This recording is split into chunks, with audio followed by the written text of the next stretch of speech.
उत्तराखंड के एक छोटे से गांव धराली के पास एक गुप्त झील थी, नील झील।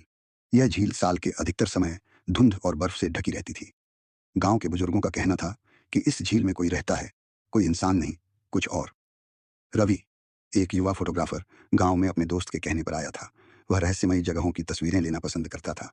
जब उसने नील झील के बारे में सुना तो उसकी जिज्ञासा बढ़ गई।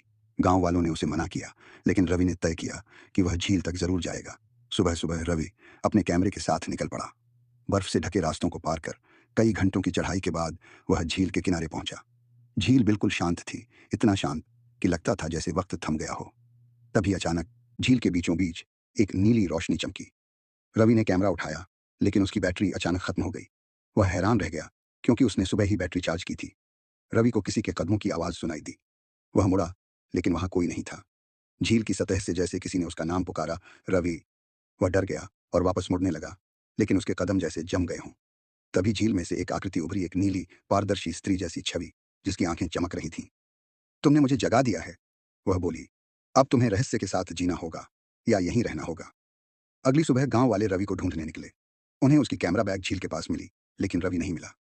अजीब बात यह थी कि कैमरे में ली गई एक तस्वीर खुद ही चालू होकर दिखने लगी। झील की सतह पर नीली आकृति और उसके सामने खड़ा रवि। नील झील आज भी वही है, शांत, रहस्यमयी और इंतजार में अगले किसी जिज्ञासु के।